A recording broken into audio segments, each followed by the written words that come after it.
안녕하십니까 시청자 여러분. 제4차 회사정책 토론회를 시작하겠습니다. 해운 분야에 종사하는 여러 분야의 사람들이 있습니다. 그 중에 빠질 수 없는 인적 요소는 선박을 운항하는 선원들이라고 할 수 있고, 다른 하나는 항만에서 선박으로, 선박에서 항만으로 물건을 싣고 내려주는 항만 근로자분들이라고 할 수 있겠습니다. 오늘은 그 항만 권역 내의 근로자분들과 관련이 있는 항만 하역 분야 안전에 대한 진단과 대책에 대해 토론하고자 합니다.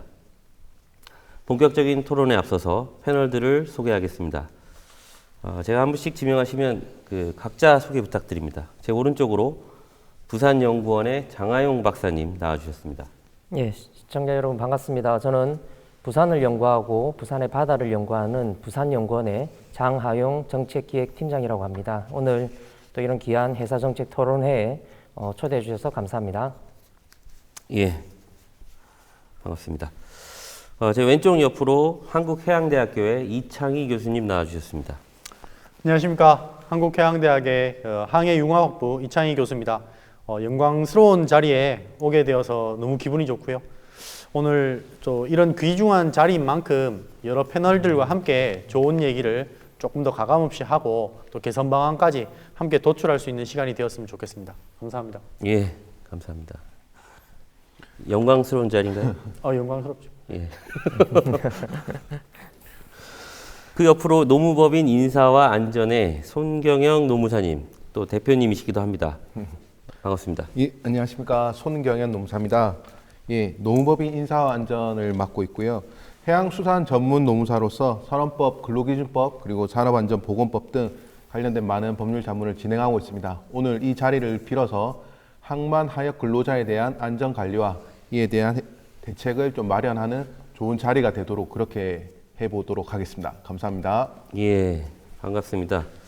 우리 노무법인 인사와 안전은 근로자분들의 근로 기준에 관한 문제와 요즘 최근에 많이 이슈가 되고 있는 산업 안전 분야도 같이 다루고 있죠?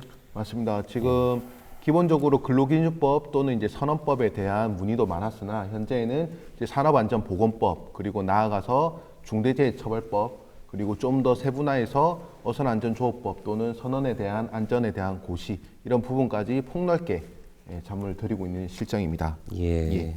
아유, 많은 일을 하고 계시네요. 예, 그럼 저희가 준비한 토론을 바로 시작하도록 하겠습니다. 먼저 이제 우리나라 항만 인프라에 대해서 짚어보고 갈 예정입니다.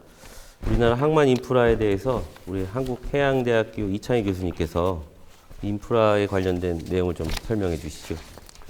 가장 먼저 항만 기본 계획이라는 것을 통해서 단기, 중기, 장기적인 전반적인 사항들에 대해서 정부 및 시도 지자체들이 어떤 계획을 가지고 투입하고 예산을 투입하고 발전 계획을 수립할지가 자세히 나와 있습니다. 그래서 여러분들께서 우리나라 항만이 향후 어떠한 방향으로 나아갈지를 알아보고자 라고 한다면 가장 먼저 항만 기본 계획을 참조하시면 좋고요. 그에 따라서 우리나라는 현재 한 2030년 정도까지 선석 수를 기존 대비 972개에서 1059개까지 확대하는 전략도 함께 가지고 있으며, 실제로 2010년 대비 현재 2020년 기준으로 약 36.5%의 물동량이 지속적으로 증가하였다는 점도 주목할 만한 점입니다. 제가 왜 이런 말씀을 계속 드리냐면 최근 코로나19로 인해서 상하이항이 폐쇄되었고 곧 다른 항만도 영향을 줄 것입니다. 그러나 우리나라는 국내 최대의 무역항인 부산항의 경우 이와 관련되어서 새로운 긍정적인 영향으로 환적 화물이 증가할 수도 있습니다. 그리고 친환경 문제로 인해서 울산항의 경우는 또다시 전통적인 벙커 CU에 대한 스토리지 물량, 그리고 이것에 대한 환적 물량, 그리고 향후 LNG 물량까지도 증가할 수 있는 새로운 기회 요인도 존재합니다. 결국 우리나라는 외부 변화에 의해서 많은 것들이 항만 인프라나 물동량이 변화되겠지만, 그렇지만 상대적으로 우리나라는 액체 화물, 컨테이너 화물, 벌크 화물 등에 대한 항만 포트폴리오가 너무 잘 짜져 있기 때문에 이러한 외부적인 요인에 대해서 충분히 수용하고 흡수함으로써 다른 나라들보다 훨씬 국가 무역 전체의 경쟁력을 확보하는데 도움이 될 수 있을 정도로 항만 인프라를 잘 갖추고 있고 앞으로도 기본 계획에 따라서 산업, 연구, 교육, 정부기관 전체가 공동된 합의를 통해서 스마트화로 변화되고 있다는 점을 말씀드리고 싶습니다. 아유, 우리나라 항만 전체에 대한 어떤 기본 계획, 그 다음에 그에 추가해서 이 항만 인프라가 어떤 식으로 작동하는지까지 전체를 잘 이렇게 설명해 주신 것 같습니다. 혹시 다른 패널분들 중에서 그 우리나라 항만 인프라에 관한 사항을 조금 더 보충 설명해 주실 게 있으신가요? 예, 제가 하도록 하겠습니다. 실제 저도 이제 이 부산연구원에 오기 전에 이제 항만 관련된 교육기관에서 근무를 했었습니다. 이제 그곳에서 주요한 또 그 교육 분야 중 하나가 항만 교육이었는데요. 실제 다양한 현장들을 좀 다니다 보면 우리가 이제 밖에서 보는 것과 상당히 많은 다른 어떤 그 환경들을 보게 됩니다. 예를 든다면 우리가 알고 있는 부산 신항을 비롯한 컨테이너 항만들은 잘 정비가 되어 있는 반면에 그 외에 일반 화물들 그리고 기타 여러 또 그 철광석이나 이런 그 벌크 화물들을 처리하는 항만들은 그 환경이나 그 상태가 상당히 열악한 것이 또 사실이고요. 두 번째 우리 항만의 또 다른 또 특징은 물론 그 해외도 다녀보면 또 많은 또 비슷한 부분들이 있지만은 이해관계가 상당히 복잡을 합니다. 그래서 기본적으로 우리 항만 당국 그리고 그것을 관리하는 여러 청들이 있고요. 그리고 여러 이해관계가 되는 업체를 비롯해서 관계 기관들이 있습니다. 결국 오늘 이야기 주제들은 잘 갖추어진 인프라, 그렇지만 또 그렇지 않은 부분도 있다는 것을 꼭 기억해야 될 것 같고요. 또 시청자 여러분들이 또 기억해야 될 것은 뭐냐면 그런 여러 또 이해관계들이 이제 얽히고 설키면서 이런 어떤 조금 불안전한 또 그런 안전하지 못한 그런 환경으로 이 항만이 조성되는 경우가 있다라는 것을 보시고 오늘 이 토론회를 아마 들으시면 아마 재미있게 보실 수 있을 것 같습니다.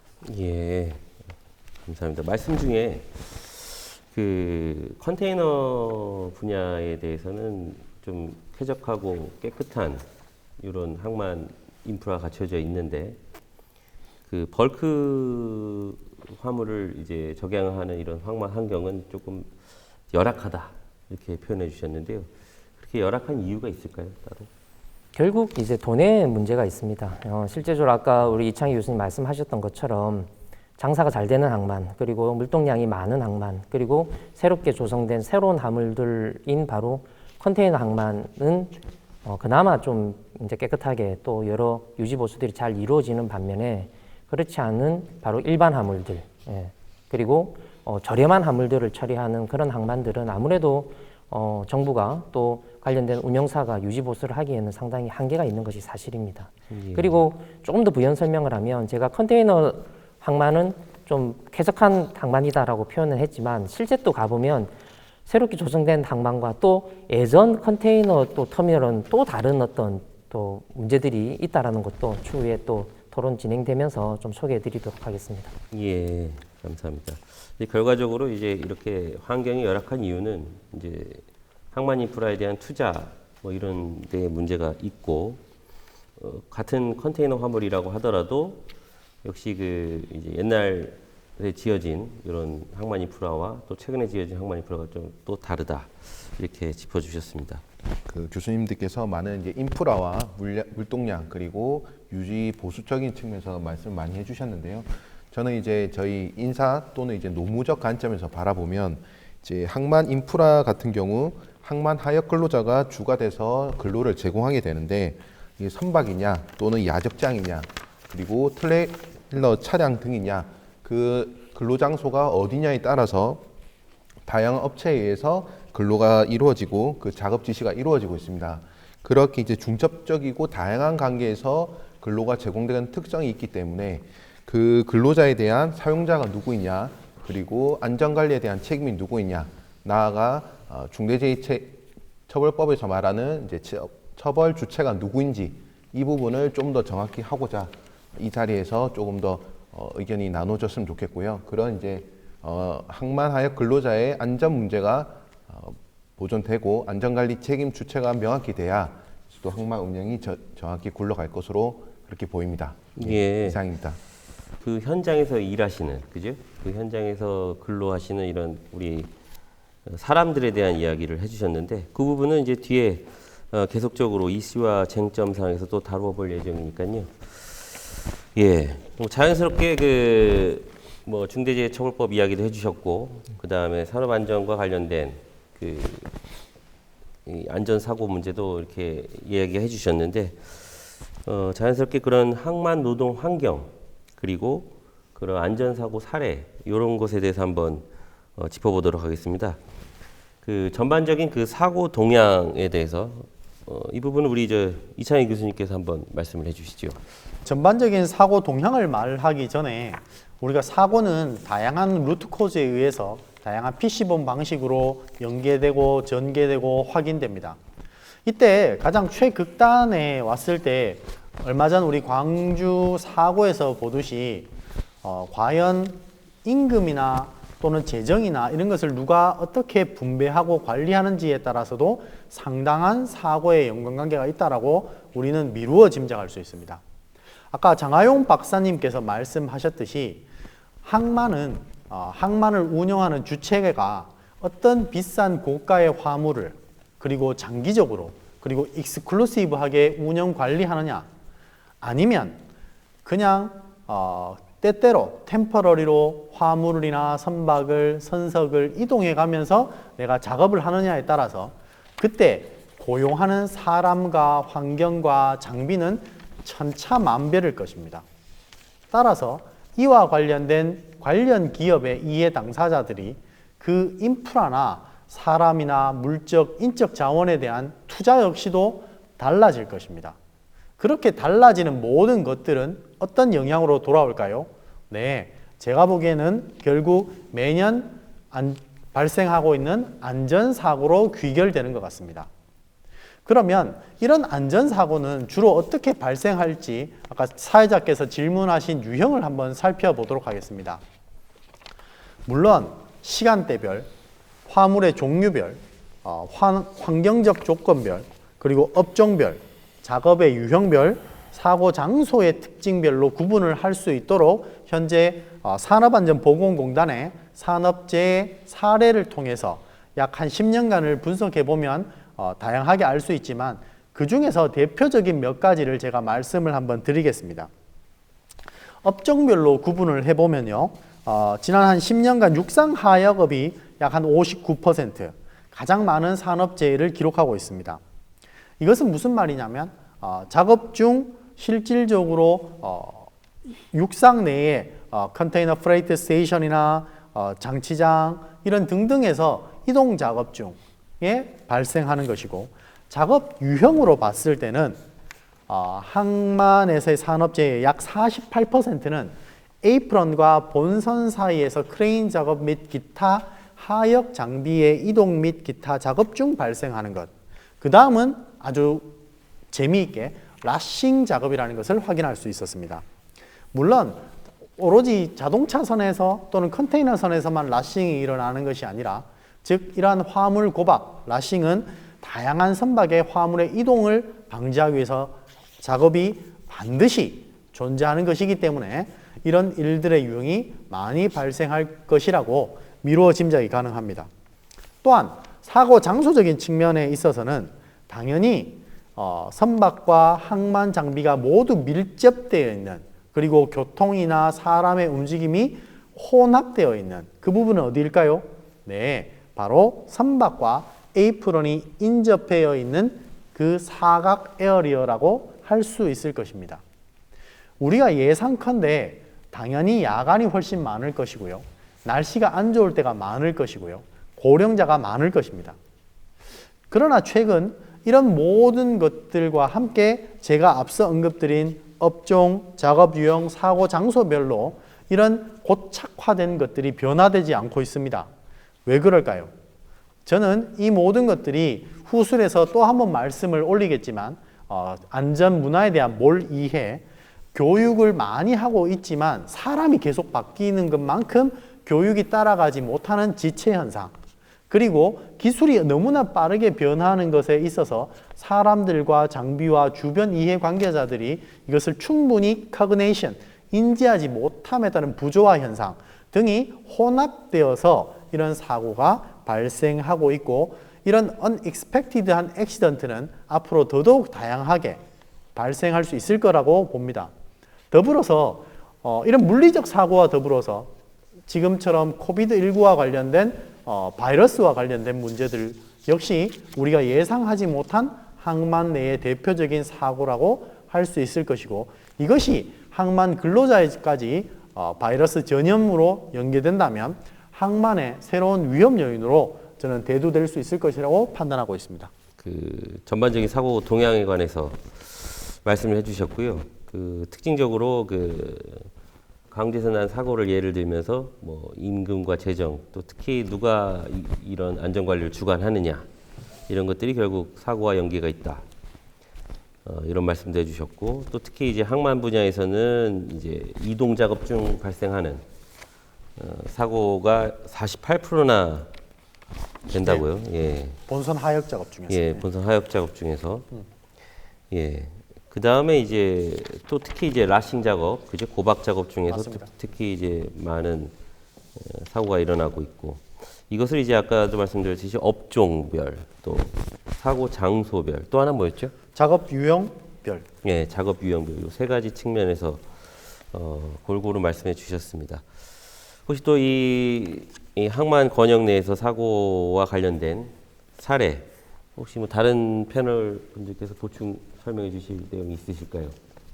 오늘 이창희 교수님께서 말씀하셨듯이 전적으로 동감하는 부분들은 결국 우리가 예측 못한 이제 항만 사고들이 많이 일어날 거다라는 겁니다. 그런데 이러한 연구들을 조금 진행을 하다 보면 꼭 뭐 쾌적한 항만, 좋은 항만에서는 사고가 적게 일어나고, 또 그렇지 않은 항만은 사고가 많이 일어난다라고도 또 할 수가 없는 것이 또 사실입니다. 이러한 이유들은 이제 제가 제일 처음으로 이를 잡는 이유 중에 한 가지는 이 통계의 문제들이 조금 있습니다. 오늘 여러 이야기들이 이제 또 이 통계를 기초로 해서 나오겠지만, 지금 이제 항만에 있어서의 어떤 사고에 대한 통계들은 한국항만물류협회에서 이제 매년 보고되는 통계 자료에서 저희들이 알 수는 있는데요. 그런데 이러한 또 그 물류협회에서 나오는 그 자료들은 어떤 해운사 중심, 그리고 항만 안에서만 일어나는 사고들에 대한 내용들, 그리고 사고는 일어났지만 보고되지 않은 내용들은 또 어떻게 보면 통계를 할 수 없는 이런 숨겨진 그 사고들도 많다라는 것을 조금 시청자 여러분들도 조금 같이 좀 공감했으면 좋겠고요. 실제 이 항만이라는 공간은 2010년부터 19년까지 이 10년 동안 이 그 통계에 따르면 일단 그 항만물류협회 기준으로 했을 때도 그 만 명당 사망률이 한 1.53 정도 된다고 합니다. 즉 이거는 전체 산업 평균인 0.46의 한 3배 정도 되는 어떻게 보면 아주 위험한 공간인데요. 또 다른 이 사고 사례들 중에는 저희들이 또 주목하는 것은 여러 그 업무의 과중도 있지만 근래 또 다른 어떤 그 트렌드는 개인적인 어떤 부주의, 이 부주의는 대부분 또 핸드폰이라고 하는 스마트폰을 통해서 어떤 그 작업자들이 쉬는 시간 또는 작업 중에 이런 사용을 통해서 부주의하게 되고 그것이 또 사고로 이어지는 경우들도 있지만, 그런 것들이 실제적으로 뭐 스마트폰 때문에 사고 생겼다라고 이렇게 표현되지 않기 때문에 우리가 잘 알지 못하는 부분이기도 합니다. 항만의 안전 사고들에 대한 가장 큰 이슈들은 아마 평택 건을 아마 여러분들 기억하고 계실 겁니다. 그런데 그러한 사고들 뭐 평택건뿐만 아니라 주요 항만들에서 비일비재하게 일어나고 있는 상황이고요. 이거는 우리 송경윤 노무사님께서 말씀하시겠지만은 이런 어떤 노무 관계들, 그리고 그렇게 어떤 책임 소재가 분명하지 않은 여러 이제 건들로 인해서 사고 사례가 일어나고요.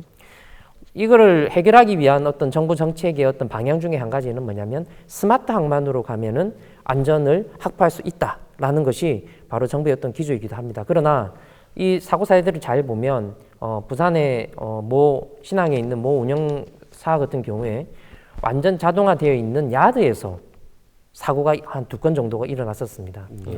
그러니까 안전하게 확보되어 있고 사람이 없는 공간에 만약에 사람이 들어가게 되었을 경우에 이 사고는 아무도 또 방지할 수 없는 그런 어떤 어려움들도 우리가 이제 보게 됩니다. 그래서 이러한 그 안전은 여러 사고 사례들이 오늘 또 논의되겠지만은 결론적으로 기술로만으로는 어떤 해결의 한계가 있고 환경을 깨끗하게 하고 또 쾌적하게 한다고 해결되지 않는다라는 것을 알 수 있습니다. 이것은 오늘 또 토론의 주 내용인 것 같이 우리 모두 항만에 관계된 모든 어떤 이해관계자가 이것에 관심을 가지고 의식을 가져야지만 이것을 해결할 수 있다라는 어떤 큰 시사점이 있다라고 말씀드릴 수 있겠습니다. 예, 감사합니다.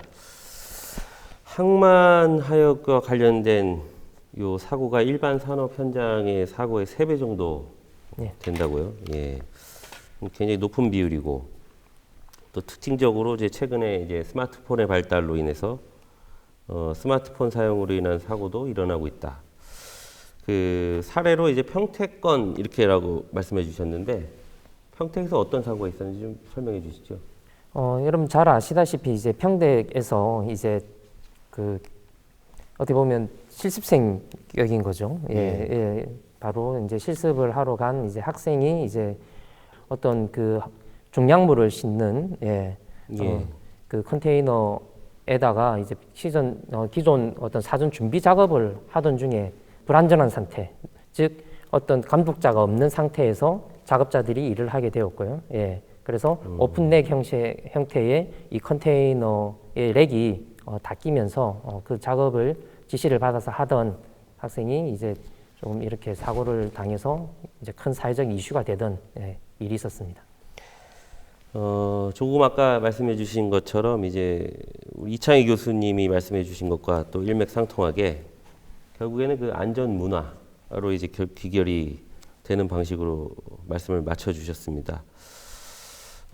사고 사례와 관련돼서 우리 손노무사님께서 또 소개할 사례가 있으시다고요. 예. 또 최근 평택항에서 있었던 사고뿐만 아니라 인천항에서도 최근 사고가 있었습니다. 특히 이 사고는 그 최근 이제 시행되었던 중대재해처벌법이 1월 27일 이후에 발생한 사고이기 때문에 이 사고로 인한 책임 주체가 누구인지에 대해서 좀 더 기초가 주목되는 사항이었는데요. 일단 고용노동부의 조사 결과를 보면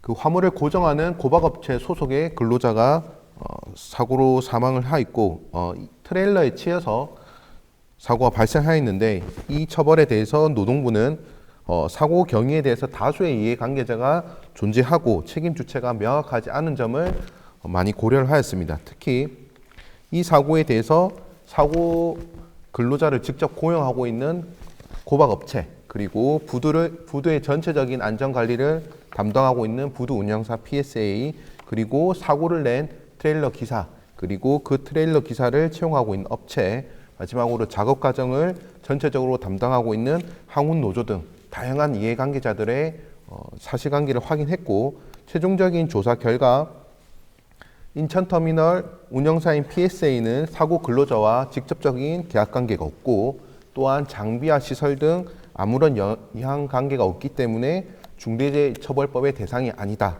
그리고 사고 근로자가 직접 소속되어 있던 고박업체는 40인 정도밖에 되지 않아서 이제 중대재해처벌법의 적용 대상인 50인에 해당하지 않는다. 이렇게 해서 실제 중대재해처벌법의 책임 주체는 아무도 해당되지 않는다는 노동부 조사 결과가 있었습니다. 그래서 이런 부분은 중대재해처벌법이 시행된 이후에 발생한 사고임에도 불구하고 명확한 처벌이 이루어지지 않았기 때문에 많이 미흡한 부분이고 이런 사각지대가 존재한다는 것은 이제 항만 분야의 안전관리에도 큰 영향을 미칠 거다 이렇게 보고 있고요. 특히 하지만 그 부두 운영사가 작업장에 유도자와 신호수를 배치하지 않은 점은 그리고 안전 통로를 미확보한 점에 대해서는 산업안전보건법 위반으로 수사할 방침이고 트레일러 운전기사는 업무상 과실치사 혐의로 입건할 계획이라고는 밝혔으나 저희가 주목하고 있는 중대재해처벌법은 정확한 적용이 이루어지지 않았기 때문에 이러한 부분에서 많은 아쉬움이 있다 이렇게 생각이 됐고 이 부분을 해결하기 위해서 고용노동부와 해양수산부가 빠르게 제도적인 부분을 마련해야 될 것으로 보고 있습니다. 특히 이번 사고 같은 경우에는 하역업체 또는 이제 고박업체와 같이 직접 고용되어 있는 상용 근로자에게 발생한 사고이기 때문에 좀 더 조사가 이루어질 수 있었으나 이와 달리 전체 항만 근로자의 30%를 차지하고 있는 비상용 항만 근로자에게 발생한 사고였다고 하면 더욱더 큰 문제가 될 것으로 보입니다. 왜냐하면 뒤에서 계속 설명드리겠지만 비상용 항만 근로자의 경우에는 항운 노조에 소속된 조합원으로서 클로즈드 샵에 의해서 채용과 업무 지시 그리고 모든 임금 지급이 항운 노조에 의해서 이루어지는 부분이 있기 때문에 비상용 항만 근로자의 사용자가 누구이냐에 따라서 방금 이런 사고에 대해서 중대재해처벌법상 책임 주체가 항운 노조이냐 또는 부두 운용사이냐 또는 선사이냐 화주이냐 이런 부분이 각 사실관계에 따라서 판단되어야 되고 만약 이 사건과 같이 이런 부분이 정확히 조사되지 않아서 처벌이 이루어지지 않는 사각지대가 발생한다면 더욱 안타까운 일이 생길 것 같습니다. 그렇기 때문에 이런 부분을 미연에 방지하고자 빨리 노동부와 해양수산부가 제도적으로 안전관리의 책임은 누구인지 그리고 사고가 발생했을 때 책임 처벌은 누가 받게 되는 것에 대해서 정확한 가이드가 필요하다고 생각이 되고 있습니다. 예. 인천 컨테이너 터미널에서 발생한 사건을 바탕으로 여러 가지 이런 이슈들을 말씀해 주셨어요. 예, 법적인 부분도 그렇고 말씀 중에 중대재해처벌법이 이제 50인 이상이 적용 대상인데 현재는 그럼 향후 이제 50인 미만도 적용될 계획이지 않습니까? 예, 2년 뒤에 돼 있습니다. 언제부터죠? 2024년 1월 27일부터. 예, 2024년부터. 그러면 이제 그때 중대재해처벌법이 적용이 되면 이런 문제가 개선이 되는 건가요?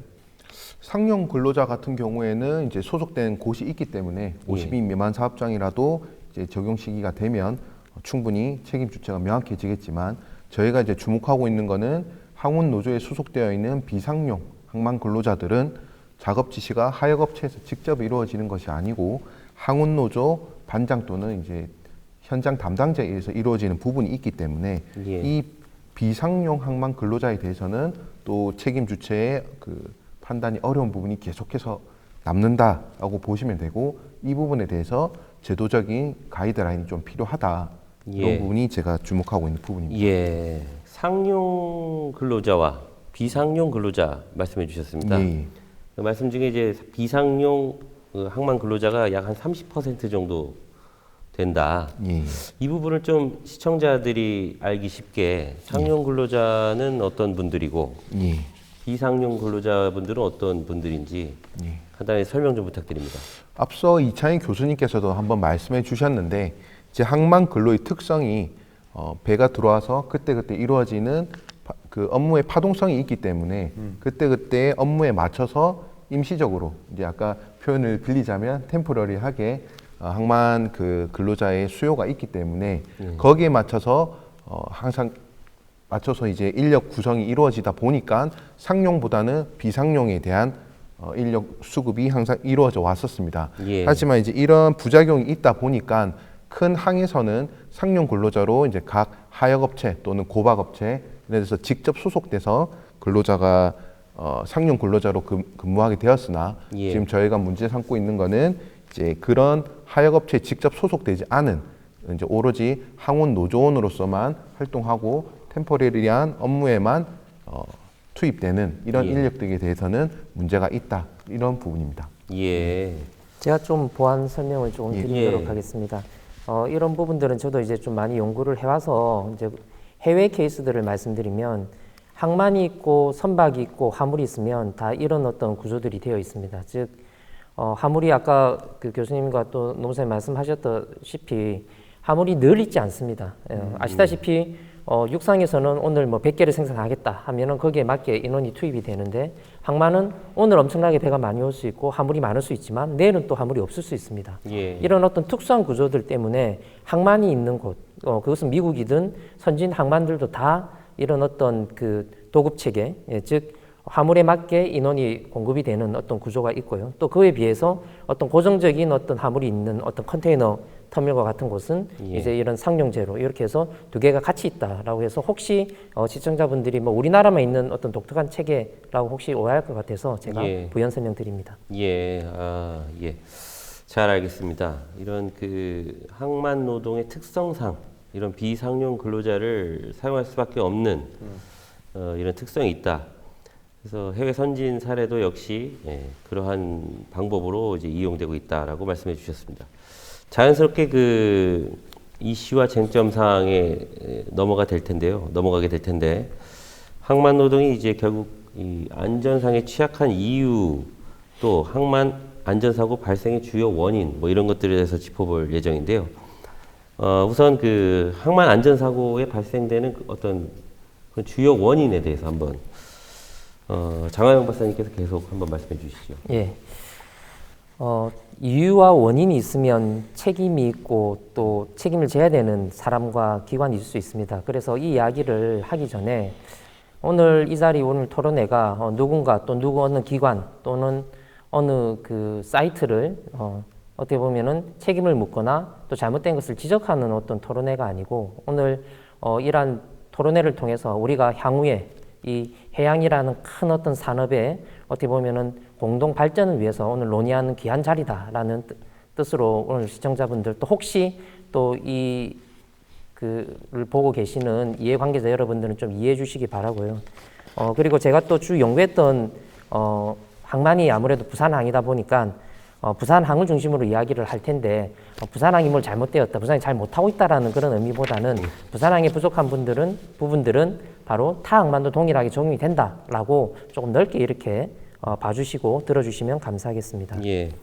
먼저 그 항만에 사고가 발생하는 이유가 뭘까요? 그거는 바로 쉽게 생각하시면 기본이 안 돼 있는 겁니다. 예, 이 기본은 오늘 이창희 교수님께서 말씀하셨다시피 바로 의식이 부족하다는 거죠. 우리가 여러분들 많이 들으셨죠. 바로 안전의식이라고 하는 이 의식. 이 안전의식은 단순히 보기 좋은 구호만으로 끝날 것이 아니고요. 바로 그 안전의식에 맞게 상황이 바뀌고 투자가 되어야 될 부분인데 늘 우리는 그런 어떤 그 부분들, 즉 돈을 투입하고 또 안전하게 잡아가는 데 있어서는 좀 소홀한 것이 사실이고요.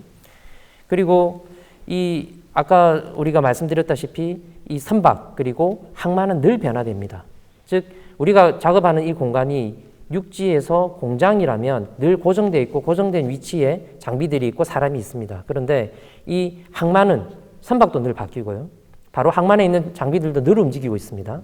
그리고 사람들은 늘 또 다른 곳에서 다니고 있고 게다가 날씨와 환경이 늘 변화된다는 이런 어떤 독특한 상황이 결론적으로는 항만 안전 사고가 발생할 수밖에 없는 상황들이 있고요. 또 더 큰 문제는 이러한 장비, 사람, 화물이 늘 뒤섞여 있습니다. 그래서 이렇게 뒤섞여 있는 상황에서 결론적으로 사고가 발생을 하는데요. 첫째적인 문제는 아까 말씀드렸다시피 바로 장비가 있습니다. 이 장비가 바로 노후화가 되어 있다는 것이 어떻게 보면 이 전국 항만의 제일 큰 어떤 사고 발생의 원인이라고 할 수 있습니다. 이 항만을 비롯한 이 항만에 있는 장비들이 왜 문제냐? 바로 노후 연한이 없습니다. 즉 건설 장비는 한 20년 정도의 노후 연한이 있는 반면에 항만에 있는 장비들은 고가이고요. 물론 선박도 마찬가지죠. 우리가 노후 연한이 없지만은 늘 교체를 하고 바꿔가고 있습니다만 이 노후 연한이 없다라는 것이 왜 문제냐면 잘 운영이 되고 또 항만에 어떻게 보면 계속적으로 물동량이 늘어나는 항만들은 계속적으로 투자가 이루어지고 장비를 교체하고 유지보수를 합니다. 그런데 그렇지 않은 항만, 즉 어떤 폐쇄를 앞두고 있거나 유휴 항만으로 이제 가기 전 단계에 있는 항만들은 결론적으로는 투자를 운영사가 당연히 안 하겠죠. 그러다 보니까 거기서 근무하고 있는 근로자들, 항만 노동자들은 자연스럽게 장비로 인한 사고에 노출될 수밖에 없다라는 것이 사실입니다. 일단 기본이 부족하다 얘기해 주셨고 결국 그것은 안전 문화, 의식 부족에 대한 사항이었고요. 처음 들은 얘기인데 이제 장비가 노후화되고 있는데 그런 노후화된 장비를 어떤 교체할 만한 어떤 규제가 없다 이렇게 들렸습니다. 예를 들면 어떤 그 벤트리 크레인에 대해서 이 장비 사용 연한 이런 게 없다는 것이죠. 정확합니다. 간단한 사고의 예를 하나 든다면 뭐 설명 근원을 할게요. 바로 부산에 있는 북항에서 이제 컨테이너 박스를 찝는 바로 스프레더가 떨어졌습니다. 즉 스프레더에 걸려 있는 바로 그 와이어 로프가 끊어지면서 스프레더가 떨어졌거든요. 그 밑에서 작업을 하던 작업자가 바로 사망을 하는 사건이 있었는데요. 물론 기본적인 유지보수 그리고 점검 지침들은 있습니다만 아무래도 노후화가 되다 보니까 이 로프까지 이렇게 끊어질지는 잘 파악하기가 솔직히 어려운 것들이 사실이고요. 또 예. 기타 일반 함물을 처리하는 항만들도 바로 어떻게 보면 크레인을 가지고 그 작업을 많이 하는데요. 이 로프가 거의 끊어질 때까지 쓰는 경우들도 그것이 바로 어떻게 보면 노후 연한이 되는 경우들도 있다라고 그 현장에 있는 분들에게 들었던 예. 기억이 있습니다. 우리가 이제 상식적으로 봤을 때 어떤 장비 그 자체에 대한 뭐 사용 연한은 없다고 하더라도 거기에 딸리는 어떤 부속품에 대한 어떤 그런 내구성이라든지 사용 연한은 분명히 있을 것 같은데요. 특히 뭐 그런 와이어 로프 같은 경우에는 계속 그 소모가 되는 소모품이기 때문에. 그렇죠. 근데 이제 그런 것에 대한 어떤 지침이나 연한을 설정해 놓거나 혹은 검사 기준이 있거나 이럴 것 같은데요, 당연히. 제가 잠깐 말씀. 예, 그와 관련돼서 말씀해 예. 주시죠. 예. 방금 우리 정하용 박사님께서 말씀해서 제가 인터넷에서 한번 찾아봤습니다. 항만시설 장비 관리 규칙이라는 것이 기본적으로 있고요. 예. 아까 장 박사님께서도 없다는 것이 아니라 어떤 특정 한 부분에서의 브라인드 섹터가 있다는 점을 강조하신 것 같고요. 예. 거기는 당연히 시설 장비에 대한 자체 점검 시기, 정기 검사의 도래, 신청, 범위, 방법, 결과의 처리 등에 대한 다양한 사항들이 명시되어 있습니다. 예. 네. 그럼에도 불구하고 일정 부분에 대한 익스파이어 데이트 같은 부분들이 제대로 명시가 되어 있지 않은 그런 맹점이 있다. 예. 그것이 잘못 오용되었을 때는 예. 사고로 연계될 수 있다는 정도로 제가 이해할 수 있을 것 같습니다. 예, 좋습니다. 이 부분을 조금만 더 얘기를 할게요. 사실상 이런 규정, 우리 제도라고 말하는 그런 법률이나 그 하위법령, 뭐 고시, 행정규칙 이런 곳에서는 사실 실질적으로 그렇게 강행성을 두고 하고는 있지만 그 연한을 설정하기가 쉽지는 않을 것 같아요. 그런 측면에서 본다면 결국 그 어떤 그 부속품에 대한 연한은 그 생산자가 만들어냈을 때 어떤 연한이 있을 것 같은데 그것들을 검사하고 또 그 사용하게끔 하는 뭐 허가를 해주는 뭐 이런 기관이나 이런 체제는 없는 건가요? 검사는 일반적으로 성급에서 하기도 하고요. 예. 또는 건설 장비 같은 경우는 그쪽 에서 하는 것으로 제가 주체가 별도로 두 개가 구분되는 걸로 알고 있습니다. 예. 그럼 그 검사 주체는 어떤 그런 사용 연한이라든지 이런 내구성이라든지 이런 거를 좀 파악을 하고 뭐 허가를 해주고 이럴 것 같은데. 예, 안전공단에서도요, 다 챙겨서 이제 하긴 합니다. 근데 예. 오늘 제가 아까 말씀드렸던 와이어로프 한 사례를 들었었는데요. 이제 현장에서 아까 제가 좀 다니면서 아까 말씀을 드린 부분이었는데, 결론적으로는 와이어로프가 없지 않습니다. 창고에는 다 운영사들이 가지고 있지만은 또 작업자들이 위험을 느껴서 이야기를 합니다. 이 와이어로프를 바꿔주세요. 라고 예. 합니다만, 아까 제가 기본이 안 돼 있다는 그 내용 중에 한 가지는 바로 그런 어떤 문제들이 발생을 했고 여러 징후들이 있지 않습니까? 사고가 예. 나기 전에는. 그 징후들을 분명히 이야기합니다만 결론적으로는 의식, 즉 이거 안전이 더 중요하다. 돈보다는 안전이 중요하다. 또 시간보다는 안전이 중요하다라는 그런 안전 우선주의에 입각해서 뭔가 작업이 이루어져야 되는 그런 항만도 있는 반면에 예. 그렇지 않은 항만들도 많이 있다는 이야기들을 해드리고 싶어서 예. 이야기를 드린 겁니다. 예. 잘 알겠습니다. 결과적으로는 이제 어떤 제도나 뭐 이런 것들은 있어요. 그죠? 그렇죠. 제도는 있는데 그것을 사용하는 사용자 입장에서 그런 의식이 좀 부족한 것으로 기결이 된 것 같습니다. 이 항만 노동이 특별히 이렇게 안전상 취약한 이유가 있을 것 같아요. 또 특히 이제 하역 항만 권역 내에서 이런 하역을 하시는 근로자분들 이 부분에 대해서 우리 그 항만 노동의 어떤 특성과 어떤 제도적 관점에서 우리 손노무사님께서 한번 말씀해 주실까요? 지금 이제 중대재해처벌법에서 요구하고 있는 수준은 이 안전 의식을 지키지 않았을 때 처벌이 이루어질 수 있고 그런 이제 처벌이 있을 수 있기 때문에 좀 더 적극적으로 비용 코스트를 들여서 이 안전 관리를 해라 이런 이제 취지에서 제정이 이루어진 건데요. 이제 아까 말씀하셨던 그런 이제 사고에서 와이어 로프가 충분히 조금 노후 연한이 돼 가고 있고 거기에 대한 제도적인 기준은 없지만 우리가 봤을 때 위험한 부분이 있다. 그리고 위험성 평가나 과거 재해 사례를 통해서 그 재해 사고의 가능성이 보인다고 하면 충분히 재해 발생에 대해서 인지가 있었다라고 볼 수 있는 거고, 그런 부분에 대해서 종사자들의 요청이 있었음에도 불구하고 그 책임 주체가 와이어로프를 교환하지 않는다든지, 또는 충분히 사고가 예견되는 이제 이런 부분이 미필적 고의가 있음에도 불구하고 방치하고 있는 이런 상황이 있다면, 이는 이제 중대재해처벌법에서 말하고 있는 고의에 해당이 되고 예. 책임 주체가 되게 됩니다. 하지만 계속해서 말씀드리다시피 책임 주체가 누구이냐, 그리고 이 사고가 났을 때 내가 처벌이 받는다, 우리 예. 회사가 처벌이 받는다라는 게 명확히 기준되어 있다면 이제 충분히 적극적으로 그러한 부분을 고려하고 좀 더 적극적으로 교체하고, 그리고 근로자 요청들을 받아들여서 좀 더 선진적인 안전의식을 가질 텐데, 이런 부분이 없고 이제 회색 지대에서 부두운용사가 책임을 지겠지, 또는 하역업체가 책임을 지겠지, 또는 실제 작업을 지시하고 있는 항운노조에서 이 부분을 확인하고 책임을 지겠지, 이런 예. 이제 회색 지대가 존재하기 때문에 예. 다양한 이해관계자들이 묶여 있어서 이게 오히려 그런 회색 지대 안에서 사각 지대가 발생하는 게 아닌가, 이런 부분이 항만근로의 또 어려운 점이라고 볼 수 있습니다. 예. 이것이 이제 결국 아까 잠시 우리가 이야기했던 비상용 항만 근로자들을 우리가 설명하는 과정에서 손노무사님께서 이런 말씀해 주셨어요. closed shop. 예. 예, closed shop. 샵이 뭔가 닫혀 있다는 말 같은데, 예. 예, 무슨 의미인가요? 예. 닫혀 있다.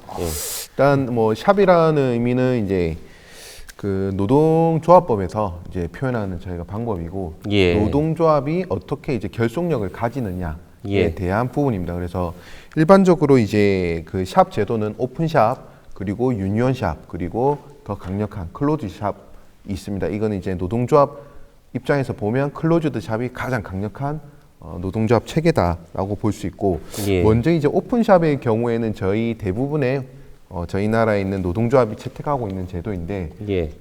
근로자의 고용에 대해서 사용자는 노동조합으로부터 전혀 구속을 받지 않고, 근로자도 노동조합에 가입하든 가입하지 않든 이런 부분이 자유로운 제도라고 보시면 됩니다. 예. 그리고 이제 유니온샵 같은 경우에는 근로자가 채용될 때에는 조합원이 아니어도 상관이 없지만, 예. 실제 채용이 된 이후에는 일정 기간 안에 자기 의사와 상관없이 계약 단체 협약이 맺어진 그 노동조합에 가입을 해야 되고, 예. 가입하지 않는 경우 회사에서 해고할 의무를 부과하게 되는 그런 샵 제도를 말씀드릴 수 있습니다. 예. 여기서 더 나가서 이제 항운노조가 그 채택하고 있는 클로즈드 샵은 오로지 이제 그 사용자는 조합원, 항운노조에 가입된 근로자만 고용할 수 있고, 반대로 이제 조합원 자격을 상실한 근로자는 사용자가 해고까지 해야 되는 제도로서, 예. 조합원 자격의 보유가 근로관계의 체결과 그리고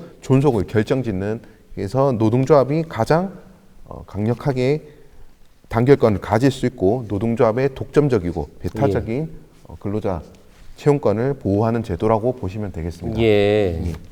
감사합니다. 그러니까 이제 오픈샵, 유니온샵, 클로즈샵. 예. 그래서 이제 샵은 이제 결국 그 노동조합을 얘기하는 것이고, 예, 맞습니다. 그 형태에 따라서 일반적인 이런 그 산업 현장에 있는 회사에서 근무하시는 분들이 이제 오픈샵이 되겠네요. 예, 맞습니다. 예, 그리고 특별히 이제 유니온 제도를 두고 이제 일정 기간 이상 근무를 하게 되면은 이제 채용하게 되는 되는 이런 방식이 있고, 지금 우리나라 이제 항운 노조에서 채택하고 있는 방식이 이제 클로즈드 샵이다. 예, 맞습니다. 요 사람이 아니면 안 된다. 노조에 가입된 사람이 아니면 이제 일을 할 수 없다. 뭐 이런 예, 거네요. 맞습니다. 예. 예. 아, 강력한 제도네요. 예. 설명 감사드립니다. 이런 클로즈 샵, 그죠? 예. 이 노동조합원이 아니면 노무를 하지 못하는 이런 시스템이 이런 항만 하역 분야와 안전 분야와 어떤 연관성이 있을까요? 뭐 많은 영향이 있다고 볼 수 있겠습니다. 예. 이 클로즈드 샵 자체라는 게 실제적으로는 노동조합의 단결권 또는 이제 단체 교섭력을 일으키는 제도이지만, 이게 이제 채용 그 해고에까지 영향을 미치고, 실제 그 항만에서 그 항만 근로자가 배치되는 현황을 보면 예. 사업주가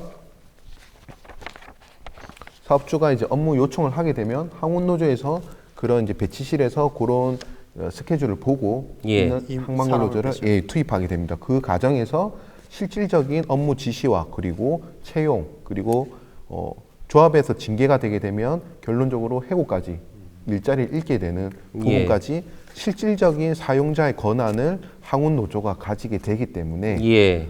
사용자성에 대해서 문제가 항상 일어나고 있는 거고요. 예. 법원 판결도 나중에 또 설명을 드리겠지만 예. 여러 판결에서는 항운노조가 사용자의 지위를 가진다 또는 최근 또 판례에서는 퇴직금 사건에서는 이제 퇴직금을 지급할 주체는 아니다. 예. 그리고 뭐 사회보험료를 반환할 주체는 아니다. 예. 이런 식으로 모호한 판결들이 나오고 있어가지고 예. 그 항운노조가 실제 사용자이냐에 대한 문제가 항상 쟁점이 되고 있고 저희가 또 주목하는 부분은 그런 사용자성의 문제가 안전관리 주체 또는 중대재해처벌법상 책임 주체도 될 수 있느냐, 예. 처벌 또 받을 수 있느냐 이런 부분까지 이제 발전한다고 보여집니다. 예. 아유, 설명 감사드립니다. 이제 많은 부분이 해소가 되는 것 같은데요. 결과적으로 이제 이렇게 그 조합원의 형태로 운영되는 회사네요, 회사. 그죠? 회사라고 할 수는 없지만 어떤 그 샵이고, 그죠? 예. 예, 조합원의 형태로 운영되고 있고, 그 조합원들이 근로자를 하고 있고, 어떤 판례에서는 퇴직금을 인정하지 않는 판례가 있고, 어떤 판례에는 사용자성을 인정한 판례가 있고, 굉장히 어렵습니다. 맞습니다. 예, 그래서 이런 내용들을 이제 풀어가야 될 게 굉장히 많은 것 같은데, 결국 그게 풀려야, 사용자성의 인정 여부가 풀려야 그 안전상의 책임 관계가 결국 풀릴 것 같은 생각이 드네요. 예. 감사합니다. 관련해서 그 우리 해외 사례를 한번 짚어보지 않을 수가 없는데, 이 국제적인 논의 사항이라든지 이런 해외 사례에 대해서 우리 장하영 박사님께서 잠시 한번 소개를 해주시죠. 해외에서도 당연히 항만의 안전 사고들이 많이 일어나고 있습니다. 예, 그래서 해외에서도 여러 노력들이 있는데요. 특별히 이제 오늘 시청자분들이 조금 이해하셔야 될 부분은 바로 이 해운, 즉 외항의 상선에 적용되는 그런 여러 법과는 달리 이 항만은 그 자국의 법에 적용을 받는다라는 겁니다. 즉 바로 우리 오늘 이곳 토론회가 이루어지고 있는 한국해양수산연수원에서는 대부분의 어떤 법정 교육이라고 하죠. 즉 여러 법에서 정해진 것들 그리고 해외에서 정해진 그 법들의 요건을 충족하기 위한 여러 교육들이 일어나고 한다면 항만은 실질적으로 그런 교육이 근래까지는 없었습니다. 근래에 이제 항만 그 안전특별법이라는 걸 만들어지고 그 전에 조금 이런 어떤 시도들이 있었지만 실질적으로는 어떤 그런 교육 체계들이 없었는데 해외에서는 그래도 이제 이러한 어떤 문제점들을 인식을 하고 우리 국제노동기구라고 하는 ILO에서요, 바로 항만 인력 개발 프로그램이라고 해서 포트 워커스 디벨롭먼트 프로그램이라고 하는 PDP 과정을 만들었었습니다. 그래서 이 PDP 과정은 1차 단계에서는 바로 컨테이너, 터미널에 해당이 되는 여러 안전 작업들에 대한 교육 프로그램들이 만들어졌고요. 2차에는 저도 이제 참여를 했었었는데요. 바로 이제 일반 터미널, 그리고 뭐 철광석, 그 다음에 석탄과 같은 어떤 위험 화물들을 대상으로 한 여러 교육 프로그램들이 만들어졌지만 문제는 이 만들어진 여러 환경들, 즉 아까 말씀드렸다시피 항만이 각각이 다 다릅니다. 즉 해외에서는 대부분 또 수출 항만들이 많고요. 우리나라는 또 대부분 또 수입 항만들입니다. 그리고 여러 어떤 차이들 그리고 어떤 환경들이 충분히 반영된 어떤 프로그램 개발은 한계가 있고 또 비록 이렇게 만들어진 또 프로그램이 법정 교육이 아니다 보니까 또 활성화되지 못하고 뭐 이런 여러 가지 어떤 문제점들이 계속적으로 좀 발생을 하고 있는 것이 지금 현재의 모습입니다. 예. 그 장 박사님께서 그 국제 노동기구에 그죠? 예, 항만 인력 개발 프로그램, 포트 워크포스 디벨롭먼트 프로그램 맞나요? 예. 예. 그런 과정이 있다. 저도 그 책을 얼핏 본 것 같습니다. 그 매뉴얼을. 근데 굉장히 그 방대한 분량의 그 프로그램이던데 그걸 좀 번역해서 우리나라에 좀 적용해서 쓰면 안 되나요?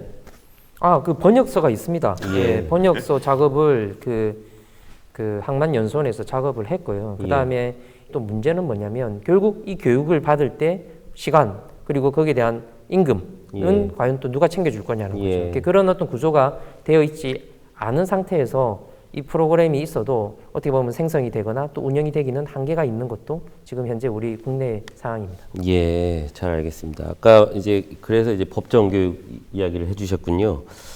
그래서 이제 결과적으로 이런 그 프로그램도 있고 매뉴얼도 있고 뭐 할 수 있는 어떤 그 자재들은 풍부하나 말씀해 주신 대로 이제 그런 근로자분들이 이제 가서 교육도 받고 교육 비용도 내고 또 임금도 받아야 되는데 그런 것들이 이제 주체가 명확하지 않은 이런 좀 애로사항이 있다 이렇게 정리가 되는 것 같습니다.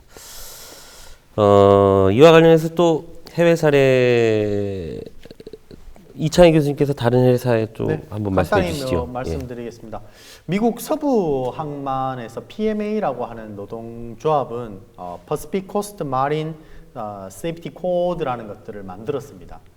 이것은 전통적인 항만 내에서 조합원들에 대한 화물 장비에 대한 안전 관리 수칙, 교통 확보, 조명 등에 대한 아주 세부 사항까지도 규정하고 있습니다.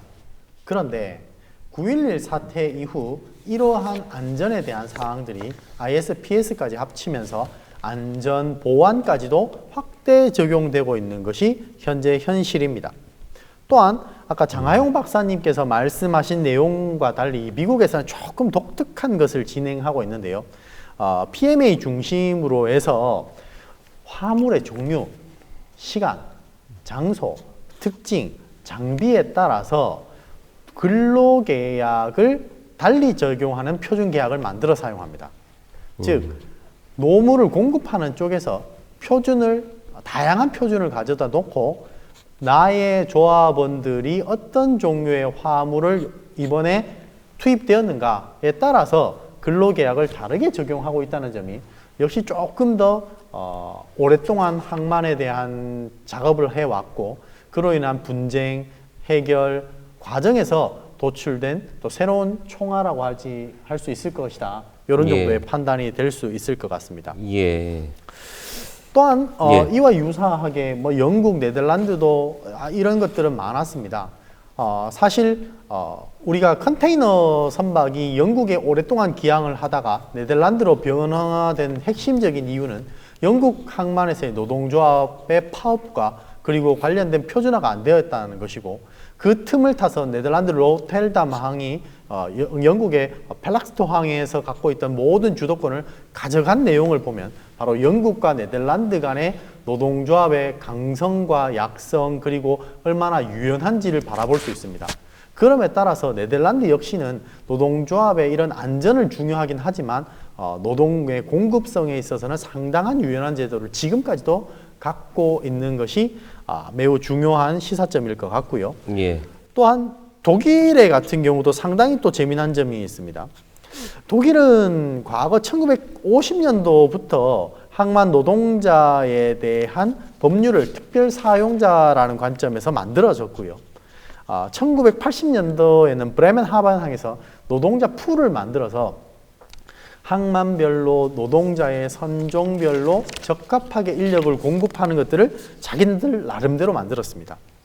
이를 통해서 우리나라가 2021년 만들어진 항만안전특별법이 아주 매우 뒤늦고 하지만 이쪽에서는 벌써 자기들이 항만안전점검관 제도를 벌써 항만 노동자 단체에서 자발적으로 만들어서 항만안전관리를 하고 있었다라는 점인 측면에서는 역시 독일이 좀 그런 측면에서는 상당한 선진 특징을 가지고 있다라고 보시면 좋습니다. 예. 하나만 더 해보겠습니다. 예. 일본 같은 경우는 좋습니다. 항만 노동 재해 방지 규정들을 노동 단체에서 실제로 하나하나의 이런 지침책으로 하나 만들어서 실질적으로 조합원들과 공유하고 있습니다. 즉 일본 특유의 세밀함이 하나하나의 장비에 대한 운영, 절차, 안전관리에까지도 묻어나고 있다는 점이 가장 큰 차이고요. 그를 현재 저도 한번 항만 화물 운송 사업에 대한 노동재해 방지 규정을 일본은 매년 업데이트하고 있고 이것을 제가 해석도 해서 책도 내긴 했지만 여전히 우리나라에서는 그런 세부적인 사항들이 부족하고 있다. 있다라고 하는 것들이 종합적인 해외 사례를 통한 비교 분석적인 시사점이라고 할 수 있을 것 같습니다. 예. 저도 좀 여세를 몰아서 이창희 예. 교수님이 아주 지금 해외 사례들을 잘 이야기해 주셨는데요. 예. 저도 미국 출장을 갔을 때 재밌는 사례들을 하나 좀 말씀드리면 네. 이해에 도움이 될 것 같습니다. 미국에는 아까 말씀드렸다시피 이런 노무를 제공하기 위해서 우리가 영화에서 보는 어떤 그 농구 코트장 같은 큰 예. 어떤 체육관이 있습니다. 그곳에 가면 오늘 하루에 어떤 일들이 벌어질지가 우리 농구 코트의 전광판에 딱 나옵니다. 예. 그러면 그곳에서 어떤 그 자격 기준을 받은 누구나 다 참여를 할 수 있고요. 누구나 다 항만에서 일을 할 수 있습니다. 그래서 그 항만에서 일할 수 있는 작업의 어떤 수준들이 딱 이렇게 지정이 되어 있고요. 예. 그래서 아빠와 아들이 같이 손을 잡고 그 항만에 일을 하기 위해서 가서 그 전광판에서 보고 그 전광판에 자기에게 맞는 직급의 또 수준의 일들을 선택을 해서 일을 하고 또 돌아와서 그곳에서 어떤 증을 보여주면 예. 다시금 이렇게 돈을 받는 이런 어떤 체계들도 이제 미국에서는 운영이 되고 있다라는 거죠. 오늘 예. 이 이야기를 드리는 이유는 바로 이런 어떤 아까 크로즈샵 이야기를 하셨는데 어떤 해외 사례들도 우리가 좀 참조해 볼 필요가 있고 오늘 이창희 교수님 여러 이야기를 해주셨는데 그러한 것들의 또 핵심은 바로 이러한 오픈되어 있는 어떤 노사관계 그리고 명확한 어떤 여러 이해관계자들의 관심이 해외에서는 좀 더 많지 않는가 국내에서 없다는 뜻은 아닙니다. 예. 많지 않는가라는 생각이 좀 들었습니다. 예, 감사합니다. 이제 미국은 이제 아무래도 주 단위로 운영이 되다 보니까 뭐 주별로 조금씩 다른 시스템을 갖고 있을 것 같다라는 생각이 들고요. 말씀해주신 대로 이제 미국 서부에 PMA, 그죠? 예. 예, Pacific Coast Marine Safety Code 네. 이런 제도 하에서 작업의 특성에 따른 어떤 그런 근로계약 체계를 또 운영하고 있고, 그다음에 이제 또 특별히 이제 그 영국과 노르웨이의 좀 영국과 네덜란드의 유연성에 관해서 말씀해 주셨고, 그다음에 이제 독일이 좀 굉장히 인상적이었습니다. 독일 같은 경우에는 그 항만 노동자의 특별 사용자 설립에 관한 법률 네. 뭐 이런 것들이 있다. 요걸 좀 더 설명해 주시면 좋을 것 같은데, 여기서 말하는 특별 사용자가 그 영어적 표현으로 이제 스페셜 임플로이어, 예. 예, 결국 그 사용자성에 대한 인정이네요.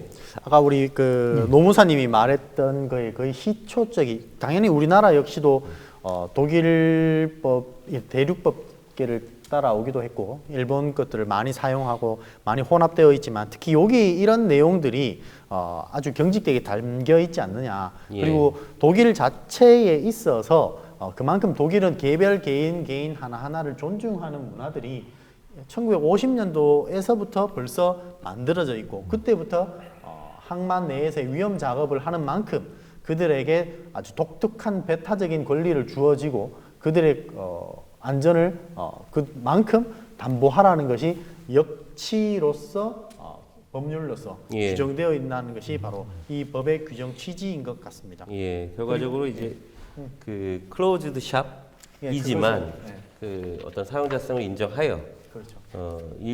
뭐 근로도 제공하고 근로를 제공하는 어떤 그런 안전상의 문제도 책임을 져라. 책임져라. 예, 그런 측면으로 얼핏 보면 이제 우리나라는 이제 어떤 그런 이런 유니온성, 클로즈에 대한 그 카르텔에 대한 부분은 인정을 하지만 사용자성에 대해서 이제 회피하고 싶은 뭐 이런 측면 같아요. 예, 거기에 대해서 뭐 추가적으로 의견을 드리자면 이제 항공노조가 근로자 공급 사업을 하고 있는 거는 직업안전법에 의해서 이제 근거를 가지고 있는 건데 그 직업안전법에 의해서 근로자 공급 사업을 할 때는 이제 유료 그 영리 목적을 취할 수 없게 되어 있습니다. 그렇기 예. 때문에 실질적으로는 항공노조의 모든 재원이 근로자의 그 월급에서 공제되는 조합비만으로 이제 운영이 되는 건데 예. 그 공제되는 조합비로 또 근로자의 안전 관리를 한다는 것은 실제 항만 근로자의 안전 관리는 사용자의 비용으로 이루어지고 보호받아야 되는데 예. 본인이 공제한 조합비에서 본인의 안전 관리 비용이 나온다는 것은 또 그런 것을 그런 이제 모순이 생기기 때문에 예, 예. 실제 그렇게 이제 항공노조의 안전 관리를 모두 맡긴다는 것은 예. 또 이제 그 노동조합의 취합상 맞지 않다. 예. 조금 어려움이 생길 수 있다. 예. 그런 부분 좀 지적되고 있습니다. 예, 이 예. 부분은 제가 조금 보완을 조금 예, 해드려야 될 것 예. 같습니다. 좀 어떤 부분이 있냐면 실제 우리가 처리하는 화물에 교육비가 포함이 되어 있습니다. 그 교육비를 가진 재원을 가지고 부산과 인천에 이제 항만연수원이라는 곳에서 이제 교육이 이제 실시가 되고요. 물론 그 교육이 안전교육만 하는 것은 아닙니다. 이제 기술교육이 이제 주를 이루고 있지만 근래에는 이슈가 이제 안전이다 보니까 안전교육도 이제 많이 이제 지금 하고 있는 단계인데 아시다시피 그 비용이 얼마 되지 않습니다. 예, 그러다 보니까 실제적으로 또 그 안전을 잡아가는데 한계가 있고 또 그 비용은 아무래도 항운 노조 중심의 어떤 교육밖에는 수행할 수 없는 어떤 그런 한계들도 있다라는 거죠. 그러나 오늘 이곳에 오는 토론자분들 다 아시다시피 항만에는 그 항운 노조뿐만 아니라 기타 여러 많은 어떤 그 종사자들이 있는데 그런 분들에 대한 어떤 교육까지는 잡아가는 데는 아무래도 한계가 있다라고 조금 제가 보완 설명드리도록 하겠습니다. 예. 조합비에 교육비가 포함되어 있군요. 조합비가 아니고 화물, 그러니까 우리가 터미널에서 처리하는 화물 중에 그 하용 요율이 있지 않습니까? 그 하용 요율 중에 교육비가 포함이 되어 있습니다. 그렇습니까? 그 교육비는 이제 주로 이 항만하역 근로자분들의 교육에 사용이 되는 모양이죠. 예, 그래서 그 금액을 모아서 바로 그 물류협회에서 이제 그것을 모으게 되고요. 그 모은 것들을 가지고 바로 부산과 인천에 있는 항만연수원이 이제 운영에 재원이 되는 거죠. 예, 그것이 지금 현재 상황입니다. 그렇군요. 지금 이제 예를 들어서 저 항만 권역 내에 있는 여러 종사자분들이라고 한다면 우리가 지금 계속 얘기했던 항만하역 근로자분들도 계시지만 그 뭐 이 트레일러를 운전하는 기사분들도 계실 거고 이런 분들도 어떤 교육이 필요할 것 같은데 거기에는 안 쓰여지나요? 그곳에는 아무래도 한계가 있고요. 실제적으로 그렇습니다. 그리고 아시다시피 뭐 검수, 검량, 감정부터 시작을 해서 줄잡이, 기타 뭐 컨테이너 수리업부터 시작을 해서 또 유류 공급업도 이제 항만 산업에 들어가지 않습니까? 그래서 항만 연관 산업이라고 하는데요. 제가 연구한 바에 따르면 그 항만 연관 산업에 대한 분들에 대한 교육까지는 아직까지는 조금 한계가 있고요. 물론 그 항만 안전특별법에서 조금 그 시수를 좀 잡고 있지만 실제적으로 운영이 되는지까지는 아직까지는 좀 시간이 작년에 제정된 법에서 한계가 있습니다. 그리고 아무래도 그 하역에 대한 그 교육비가 그렇게 규모가 크지 않습니다.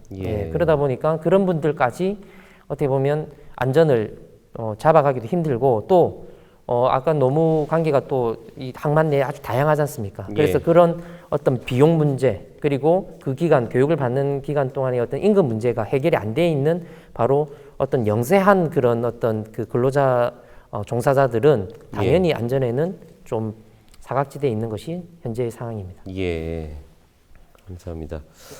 지금 방금 말씀하시는 말씀이 맞고요. 항만은 특별법에 보면 항만 운송 종사자와 참여자가 구분되어 있습니다. 거기서 이제 운송 종사자의 같은 경우 아까 우리 장하용 박사님께서 말씀하신 그런 다양한 서비스 엔지니어부터 그런 트레일러 기사님들까지 도급 용역 위탁 형태로 들어오시는 그런 분들 이런 분들이 교육의 대상자가 될 수 있습니다. 될 수 있고 이것은 아까 말씀드렸던 대로 아직까지 시행이 안 되고 또 어떻게 될지 그다음에 교육 시간을 얼마나 짧게 임팩트 있게 할지 방법론적인 측면에 있어서 우리 항만연수원에서 많은 고민과 준비를 하고 있는 것으로 알고 있습니다. 이제 그 제도가 만들어진 지가 얼마 안 됐나 봐요. 그렇죠. 시행이 2022년 8월 4일 날 예정입니다. 아직 시행이 안 된 제도네요. 준비하고 있습니다. 한 가지만 더 추가하겠습니다. 이 뭘 또 말씀드려야 하냐면 아까 방금 말씀드렸던 이런 다양한 직군들이 다 업무량과 또 화물에 따라서 그 작업의 양이 다릅니다. 근데 이것이 단순히 어떤 그 강의실에 앉아서 교육을 듣는 것만으로는 바로 안전의 수준을 높이기에는 바로 한계가 있다는 거죠. 그래서 해외 사례에서는 그런 주요한 화물들 중심으로 지금 우리 해양수산연수원에서 잘 꾸며져 있는 것처럼 바로 직접적으로 근로자가 와서 작업을 하고 안전교육을 직접 불을 꺼보고 하지 않습니까? 그런 어떤 체계들이 필요한데 지금 현재로는 아직까지는 그런 체계들이 마련되지 있지 않는 것도 지금 국내의 상황입니다. 그런 교육 시스템도 실제 실무에 도움이 될 수 있는 그런 교육으로 해야 되겠다라는 걸로 마무리가 된 것 같습니다. 이제 우리가 다뤄야 될 주제는 거의 다 다룬 것 같은데요. 이제 전반적으로 많이 정리가 된 것 같습니다. 결국 그 항만 권역 내에 발생할 수 있는 이런 그 안전 문제 이런 것들도 결국 안전 문화, 안전 의식 이 함량이 필요하다. 또 교육도 역시 많은 분야에서 필요하다 이렇게 정리가 됐습니다. 혹시 이러한 이런 관점에서 혹시 정부에 바라는 점, 예, 편안하게 뭐 하시고 싶으신 말씀을 좀 해주시죠. 그러니까 뭐 예. 계속 이제 중대재해처벌법에 대해서 말씀을 드리고 있지만 네, 이 이제 육상 사업장 같은 경우에는 상당히 처벌 주체에 대해서 그리고 처벌 수위가 어떻게 될지에 대해서 많은 관심을 가지고 있고 많은 준비를 해왔고 그리고 실제 시행 이후 발생한 사고에 대해서 어떻게 진행될지 관심이 많습니다. 하지만 항만 같은 경우에는 지금 아까 말씀드린 대로 다양한 이해관계자가 몰려 있고 오히려 그 이해관계자들 속에서 정확한 책임 주체가 없는 회색지대 안에서 조금 명확하게 준비되지 않는 부분이 있다. 그래서 만약 이런 부분들이 저희가 제도적으로 긴급하게 그 규정을 나눌 수가 없다면 이제 공공기관 이제 뭐 항만연수원 같은 공공기관을 통해서 차라리 안전관리 책임 그리고 안전교육에 대해서 좀 더 제도적으로 지원을 통해서 예. 그런 부분이 이루어지고 처벌보다는 예방에 좀 더 관심을 가져서 그런 공공기관 활용을 통해서 안전관리 책임 주체를 공공기관으로 처벌 책임은 아니지만 안전관리 책임을 공공기관이 좀 더 수행하고 지원해 줄 수 있도록 그런 방안이 있었으면 좋겠다. 예. 이런 말씀 드리고 싶습니다. 예. 공공기관에서 선뜻 이렇게 나서기가 쉽지가 않겠네요. 뭐 처벌을 받는 건 아니고 예. 지원 정도까지만 보시면 될 것 같습니다. 예. 우리 이런 공공기관 혹은 공단 이런 공기업이 이제 여러 군데가 있는데 특히 또 이런 항만공사도 있지 않습니까? 예. 예. 그런 곳에서는 어떤 역할을 할 만한 게 없을까요? 항만공사는 잘 모르겠습니다. 예. 항만공사는 예. 제가 좀 말씀드리겠습니다.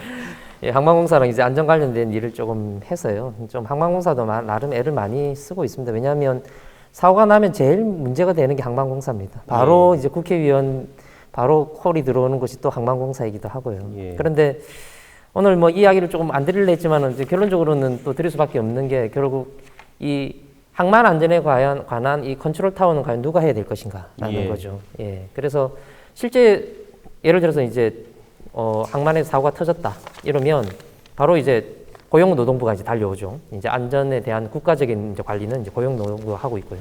당연히 현장 책임은 이제 아시다시피 국내 항만은 모두 다 공공재로서 국가에서 소유하고 있지만 실질적으로 다 또 일반 운영사에다 다 이렇게 위탁을 합니다. 그러면 당연히 이제 현장 책임은 사업주가 가지고 있고요.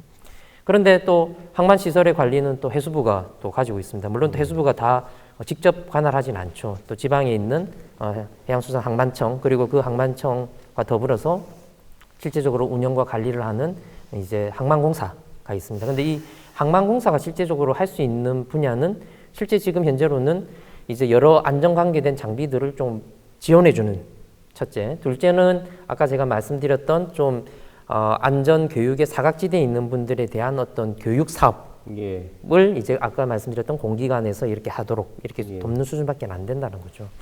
그래서 아까 저도 노무사님 말씀에 전적으로 동감하는 것이 바로 이러한 지금 안전에 대한 컨트롤 타워가 없는 상황에서는 계속적으로 이러한 문제들이 발생할 겁니다. 물론 근래에 특별법이 만들어져서 운영이 되긴 하겠지만은 그래도 이런 그 정부 간에 또 부처 간에 게다가 더 큰 문제는 아시다시피 항만은 바로 국가 중요 보안 시설입니다. 예. 예, 이런 어떤 이유들로 인해서 계속적으로 어떤 그 책임들이 회피가 되고 또 항만공사가 실질적으로 이제 바로 주관을 할 수 있는 게 바로 운영사입니다. 그런데 운영사에서 안전에 관련된 자료를 안 주면 항만공사도 어쩔 수 없는 것이 근래 여러 사고들을 통해서 저희들을 보게 됩니다. 그래서 예. 실제 항만공사가 운영사에다 할 수 있는 페널티는 다시 재계약할 때의 어떤 그런 요율 정도 조정하는 것밖에 안 되거든요. 예. 그래서 좀 이 부분에 대해서는 오늘 토론회에서 우리가 답을 낼 수는 없겠지만은 계속적으로 어떻게 보면 좀 추진을 해야 될 것 같고 또 이런 컨트롤 타워에 대한 명확한 어떤 좀 단일화 또 명확하게 좀 돼야 될 것 같고요. 한 가지만 더 말씀드리면 예.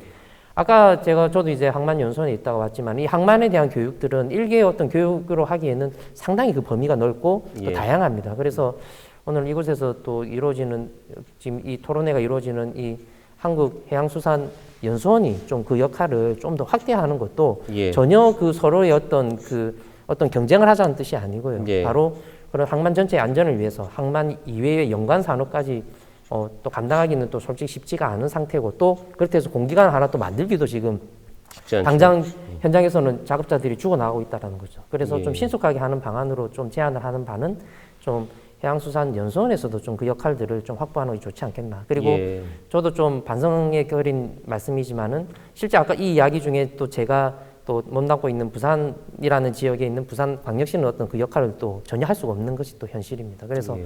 좀 지자체도 조금 그런 어떤 역할들을 좀 확보할 수 있는 그런 방안들까지도 좀 해야 그 관련된 항만이 안전을 확보하지 있지 않을까. 그리고 우리가 그 근로자들을 보호하고 또 그 가정을 보호할 수 있는 방안이지 않겠나라는 생각을 하게 됩니다. 예. 예. 여러 가지 얘기해 주셨는데 이 항만 권역 내 이런 관할권이죠. 소관, 고노부부터 해서 이제 각 뭐 해양수산부 역시 마찬가지고 여러 기관들이 있습니다만은 실질적인 어떤 컨트롤 타워 역할을 하는 곳이 부재하다 이렇게 들렸습니다. 해양수산연수원이 이제 이런 교육의 범위를 좀 넓혀서 역할을 좀 해줬으면 좋겠고 의문점이 이 부산 같으면 이제 우리나라 최대 항만을 자랑하는 지역인데 부산시에서 이런 것들을 할 여력이 안 되나요? 여러 개 문제가 전혀 아닙니다. 예. 이 부분은 바로 책임의 문제가 있고요. 예. 그리고 부산에 있는 항만이라 하더라도 여기는 아까 말씀드렸다시피 국가시설입니다. 그러다 보니까 부산시가 무언가를 하고 싶어도 그리고 뭔가를 제안하고 싶어도 전혀 어떻게 보면은 이 컨트롤 상태에서는 들어갈 수가 없는 거죠. 그런데 또 문제는 아까 말씀드렸다시피 어느 그 국가에 있는 기관들도 책임을 지고 싶어 하지 않는 그렇게 썩 즐거워하지 않는 그런 업무지 않습니까? 예. 그러다 보니까 계속적으로 이 체계가 유지되어 왔고 이것들이 지금의 어떤 여러 사고들의 또 예. 근원적인 문제이지 않냐라는 이야기를 드렸고요. 예. 부산시는 당연히 좀 역할들을 키워가는 것이 그 조직의 어떻게 보면 역할이긴 한데 또 아직까지는 이 항만에 있어서 또 정책에 있어서는 아직까지는 이 지자체는 아무런 어떤 역할을 하기에는 한계가 있다라는 말씀입니다. 예, 아무래도 이제 국가 시설이다 보니까 그죠? 그렇습니다. 예. 그럼에도 불구하고 그 마지막 멘트는 우리 시장님 들으시면 별로 안 좋아하실 것 같은데. 아닙니다. 우리 시장님이 상당히 오셔가지고요. 저도 좀 PR을 하면 아, 그렇습니까? 이 안전 부분에 대해서 또 중대재해에 대해서 국가뿐만 아니라 부산시의 어떤 계획들이 지금 현재 수립이 되고 있습니다. 그런데 이 계획 안에서도 부산시라는 사이트를 가지고 이런 안전을 높이는 계획들이 만들어지지만 항만은 논해에 있다는 거죠. 이유는 부산에 있는 지역에 있지만 이 부산항은 바로 국가시설이라는 거죠. 이런 것들이 저도 이제 이렇게 부산을 연구하고 항만을 연구하는 제 입장에서 너무 안타까운 상황이다라는 겁니다. 그래서 이런 것들에 대해서 어떤 길을 열어준다면 부산시도 당연히 부산에 있는 사이트에서 부산에 있는 사람들이 만약에 죽어나가는데 손 놓고 있을 수 없지 않습니까? 그렇습니다. 그런 것들을 잡아가고 싶은데 지금의 법 체계로는 한계가 있다는 건 우리 이창희 교수님께서 아마 말씀 이미 하셔서 제가 줄이도록 하겠습니다. 예. 그렇죠. 이제 우리 부산시, 그죠? 부산 시민들이, 그죠? 그 부산항에서 근로를 하고 있는데, 그것은 손 놓고 볼 일은 아닌 것 같습니다. 어떤 방식으로든, 간접점 방식으로라도 지원을 좀 해서, 좀 도움이 됐으면 합니다. 혹시 다른 패널 분들 혹시 하실 말씀 있으신가요? 저는 이런 이론을 빗대어서 한번 얘기를 한번 해보고 싶습니다. 북미에서 많이 공장에서 사용하는 이론인데요. 휴먼 에러를 줄이고 안전사고를 막기 위해서 바로 소셜 테크니컬 시어리입니다. 이것은 무슨 말이냐면 우리 항만 하여 근로자들처럼 갱 단위로 작업을 하는 분들에게 있어서 반드시 숙련자와 그리고 시스템과 비숙련자를 샌드위치 형식으로 딱 결합시켜서 요 단위로 움직여라.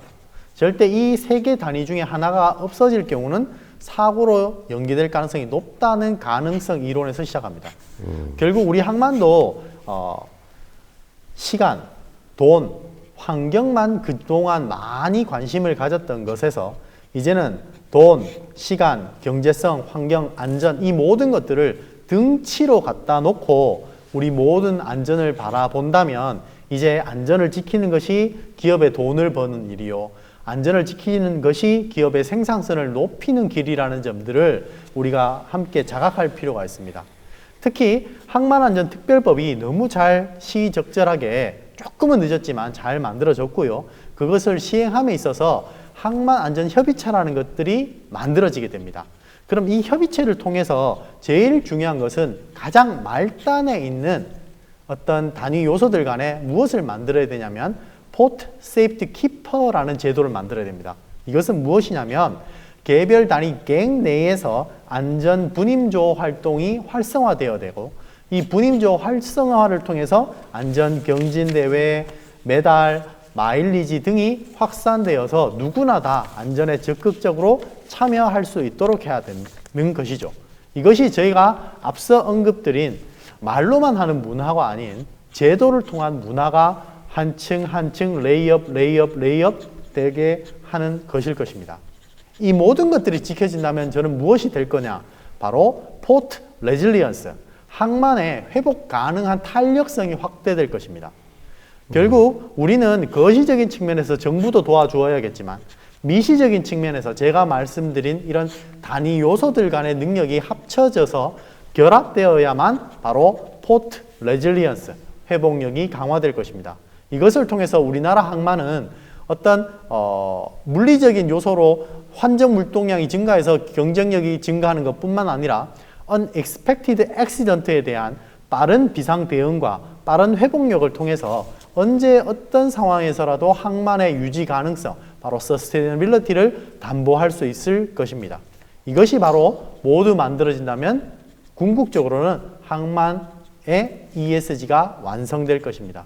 이를 통해서 우리 항만은 바로 글로벌 최고 수준의 경쟁력을 갖출 수 있을 것이라고 저는 확신합니다. 예. 네, 이상입니다. 아유, 굉장히 그 협의적인 내용을 말씀해 주신다고 했는데 거시적인 내용을 또 전환이 됐어요. 죄송합니다. 예. 좋습니다. 그 소셜 테크니컬 시어리. 예. 어떤 작업 현장에서 이제 어떤 멘토 역할을 할 수 있는 네. 예. 반드시 같이 있어요. 예, 멘티 멘토 제도로 이렇게 들렸고 항만특별법에 따른 그런 협의체 말씀해 주셨는데 협의체가 현재 결성이 돼 있습니까? 돼 있는 곳도 있고 법이 시행되면 이제 해야 될 것도 있고 거의 다 준비하고 있을 겁니다. 예. 그런 그 협의체, 그런 말단 협의체 혹은 하부 조직을 통해서 그죠? 예, 포트 세이프티 키퍼가 만들어져서 결과적으로는 이제 그것들이 활성화되어야 회복 가능성이 확보된 항만으로 거듭날 것이다. 이렇게 정리가 됐습니다. 맞습니다. 감사합니다. 예. 예. 저희가 오늘 그 다뤄야 될 내용들을 모두 다뤄본 것 같습니다. 마무리하겠습니다. 길게 보면 위험을 피하는 것이 완전히 노출하는 것보다 안전하지 않다. 헬렌 켈러의 말입니다. 발생할 수 있는 위험을 모두 드러내놓고 이를 제거하지 않으면 결국 위험에 노출되어 안전의 위협을 받을 것이라는 말로 들려졌습니다. 한국 사회의 안전 문화가 한층 더 성숙해지기를 바라면서 토론회를 마치겠습니다. 시청자 여러분, 감사합니다.